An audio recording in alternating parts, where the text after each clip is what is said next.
जय हिंद दोस्तों, स्वागत है आपका अपने YouTube चैनल एम प्लस में। मैं हूं शैलेंद्र प्रताप और आज हम पढ़ने वाले हैं संख्या पद्धति जो क्लास 9th के लिए 10th के लिए ये बेसिक की क्लास हैं। इसके अंदर हम देखेंगे प्राकृतिक संख्या होती है और इसके साथ जो जुड़ी अन्य टर्म होती हैं उसको हम देखने का प्रयास करेंगे। इसमें हम पहले चलते हैं प्राकृतिक संख्याएं क्या होती हैं जिनको नेचुरल नंबर बोले जाते हैं। नेचुरल नंबर वो होते हैं जिन्हें आसपास आप किसी भी चीज़ की गणना के लिए आप प्रयोग करते हैं उसको नेचुरल नंबर कहते हैं। जैसे मेरे पास ये कितना पेन है, एक पेन है। मेरे पास ये कितनी उंगलियां हैं तो मैं कहूँगा 3 उंगलियां हैं। इन सभी चीज़ों की गणना करने के लिए हम जिन संख्याओं का प्रयोग करते हैं उन्हें प्राकृत संख्याएं कहते हैं। और ये प्राकृत संख्याएं क्या होती हैं, जैसे 1 हो गया, 2 हो गया, 3 हो गया, 4 5 6 7, ये n नंबर तक चलती जाएगी। सबसे छोटी प्राकृत संख्या क्या होती है, 1 होती है। एक चीज़ और देखना है, आपको ध्यान रखना है कि हमारे पास इस प्राकृतिक संख्या में, एक प्राकृतिक संख्या में यदि एक और जोड़ दिया जाए तो वो अगली प्राकृतिक संख्या बन जाती है। जैसे एक में एक जोड़ा तो दो, दो में एक जोड़ा तो तीन, तीन में एक जोड़ा तो चार, और चार में एक जोड़ा तो पाँच। ये लगातार ऐसे बढ़ती चली जाएगी, इसी को कहते हैं नेचुरल नंबर। आगे चलते हैं नेक्स्ट टर्म की तरफ। पूर्ण संख्या क्या होती है? पूर्ण संख्या वो संख्या होती है, देखिए पूर्ण संख्या क्या होती है, होल नंबर्स किसको कहते हैं,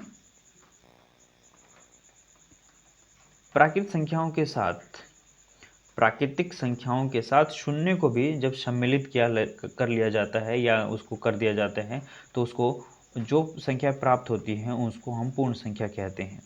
पूर्ण संख्याओं को W से प्रदर्शित किया जाता है। और ये जो हमारी देखिए, ये हमारा सब हो गया नेचुरल नंबर। 0 1 2 3 अभी हमने इससे पहले पढ़ा है। 1 2 3 4 5 सब ये सब नेचुरल नंबर होते हैं। जैसे हमने इंक्लूड कर दिया इसके अंदर जीरो, जीरो को सम्मिलित कर दिया तो हमारी क्या बन गई है, होल नंबर बन गए, जिनको हम पूर्ण संख्या कहते हैं। अगले कॉन्सेप्ट की तरफ चलते हैं। पूर्णांक संख्या क्या होती है? पूर्णांक संख्या वो संख्या होती हैं जिसके अंदर जिन पूर्ण संख्याओं के साथ ऋणात्मक संख्याएं शामिल हो जाती हैं। कौन सी संख्या शामिल हो जाती है? ऋणात्मक संख्याएं। जिन पूर्ण संख्याओं के साथ ऋणात्मक संख्या शामिल हो जाती है उनको पूर्णांक संख्या कहते हैं। जैसे इसमें देखिए 1 2 3 4 5 6, इन सभी को हम प्राकृतिक या प्राकृतिक संख्या कहते हैं। और जैसे हमने जीरो शामिल किया है, हम पीछे पढ़ के आए हैं, तो इसको हम क्या कहते हैं, पूर्ण संख्या। जैसे हमने ऋणात्मक संख्या कर दी है उसको हम क्या कहते हैं, पूर्णांक। जिसको पूर्णांक को डब जेड से रिप्रेजेंट किया जाता है, इसको बोला जाता है इंटीजर नंबर। नेक्स्ट कॉन्सेप्ट की तरफ चलते हैं। ये कॉन्सेप्ट बहुत ही बढ़िया है। इसको थोड़ा सा ध्यान से समझने की कोशिश करेंगे, प्रयास करेंगे। परिमेय संख्याएं क्या होती हैं, जिसको रेशनल नंबर बोलते हैं। देखिए गाइस, जिन संख्याओं को हम p बाई क्यू के रूप में लिख सकते हैं, किसके रूप में, p बाई क्यू के रूप में लिख सकते हैं, उसको हम क्या कहते हैं, परिमेय संख्या कहते हैं। परिमेय संख्या में मोस्ट इंपॉर्टेंट दो बातें ध्यान रखने के योग्य होती है। पहला कि वो p बाई क्यू के रूप में होते हैं, और जो q होता है नॉट इक्वल टू ज़ीरो होता है, कि वो q का मान ज़ीरो नहीं हो सकता। सेकंड क्या कहता है कि जो p एंड q का जो मास है वो हमेशा क्या होना चाहिए, वन होना चाहिए। एक टर्म और जोड़ देता हूँ मैं इसके साथ, कि हमारे पास जो कह रहा है कि वैल्यू, हमारे पास जो q है या फिर p है वो ऑलवेज वन से डिवाइड होना चाहिए। जो p है वो ऑलवेज वन से डिवाइड होना चाहिए। ये परिमेय संख्या की सेकंड कंडीशन होती है।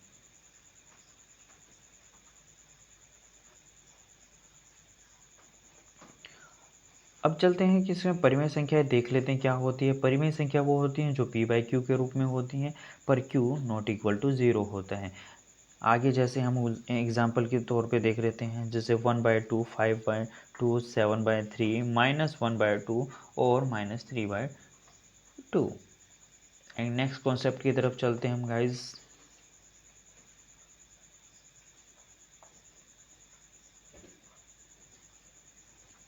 अपरिमेय संख्या क्या होते हैं, जिनको हम इरेशनल नंबर बोलते हैं। जिन संख्याओं को हम p बाई क्यू के रूप में व्यक्त नहीं कर सकते, व्यक्त नहीं कर सकते, उन्हें उन्हें हम अपरिमेय संख्या कहते हैं। जहाँ p और q पूर्णांक हैं, और जो Q नॉट इक्वल टू 0 होता है। हमारे एक बहुत ही बड़े गणितज्ञ थे पाइथागोरस।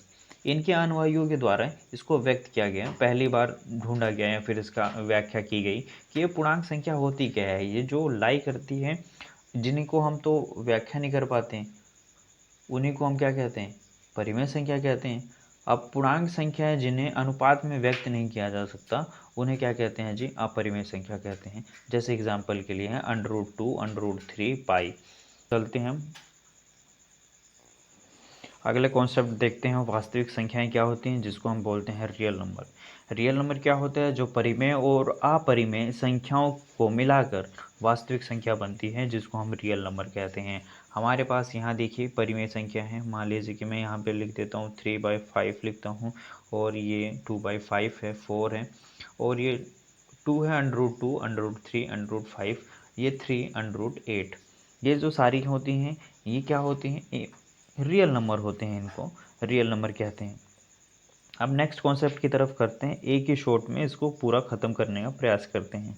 हम देखते हैं कि हमारे पास जो नेचुरल नंबर होता है वो शुरू होता है 1, 2, 3, 4, 5, 6। नेचुरल नंबर वो होता है जिसको प्राकृतिक में हम किसी भी चीज़ को क्या कर सकते हैं, काउंट कर सकते हैं। जैसे ही हमने 0 इसमें ऐड किया, उसको पूर्ण संख्या बोलते हैं या फिर होल नंबर बोलते हैं। इसको होल नंबर्स बोलते हैं। अब क्या होता है कि जैसे ही होल नंबर में हमने इंक्लूड कर दिया किसको, नेगेटिव नंबर को। इन नेगेटिव नंबर को जैसे हमने इंक्लूड किया, हमारे पास क्या देखने को मिल रहा है, ये नेगेटिव नंबर्स -1, 2, 3, इनको सभी को संख्याओं को पूर्णांक संख्या कहते हैं। क्या कहते हैं, पूर्णांक संख्या। इरेशनल नंबर के बारे में कुछ मोस्ट इंपॉर्टेंट फैक्ट जान लेते हैं। क्या होता है कि सबसे छोटी संख्या, क्या सबसे छोटी संख्या, सबसे छोटी संख्या यहाँ पे आपको बतानी है कि प्राकृत सबसे छोटी संख्या, प्राकृत सबसे छोटी प्राकृत संख्या, वो थोड़ा सा मिस्टेक हो गया, फिर भी आपको बता देना।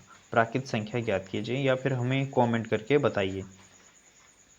जल्दी जल्दी कमेंट करिए कि सबसे छोटी प्राकृत संख्या कौन सी होती है। एंड नेक्स्ट टर्म देखते हैं, किसी भी प्राकृत संख्या में ये एक जोड़ने से हमें उससे अगली प्राकृत संख्या प्राप्त होती है। यह भी कॉन्सेप्ट हमने अभी पढ़ा है, इसे पीछे पढ़ के आए हम। तो देखिए 1, 1 + 1, जैसे हमने जोड़ा तो हमारे पास 2 आया। 1 + 1, 1 गया तो हमारे पास 3 आया। 3 में एक और जोड़ दिए तो हमारे पास 4, और 4 में जैसे हम प्लस करते हैं तो 5 हो जाता है। ये कहने का मतलब है कि इसमें जब हम एक जोड़ते हैं तो हमारी नेक्स्ट टर्म आ जाती है। सबसे छोटी पूर्ण संख्या कौन सी होती है, आप कमेंट करके बताइए। एंड नेक्स्ट कॉन्सेप्ट की तरफ चलते हैं। शून्य को छोड़ाकर सभी पूर्ण संख्याएं वो जो होती हैं, सभी पूर्ण संख्याएं प्राकृत संख्या होती हैं। क्या होती हैं, प्राकृत संख्या होती हैं।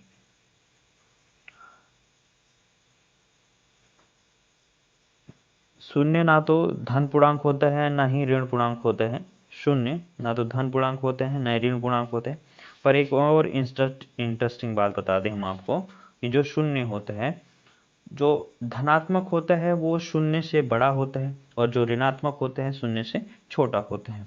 जैसे शून्य से छोटा होने का मतलब है कि -1, -2, -3, -4, ये सब टर्म आगे आगे चलती चली जाएगी, और ये सारी की सारी शून्य से क्या होंगी, छोटी होंगी। और इधर क्या होगा, जो धनात्मक संख्याएं होती हैं वो क्या होती हैं, शून्य से बड़ी होती हैं। जैसे 1, 2, 3, 4, 5। एंड नेक्स्ट एक और कॉन्सेप्ट देखते हैं। जो x होता है, x मान लेते हैं कोई भी नंबर है, डिवाइड बाय कर देते हैं हम 0 से। तो ये बताइए आप कि ये परिमेय संख्या है या नहीं है, कमेंट करके आंसर बताइए।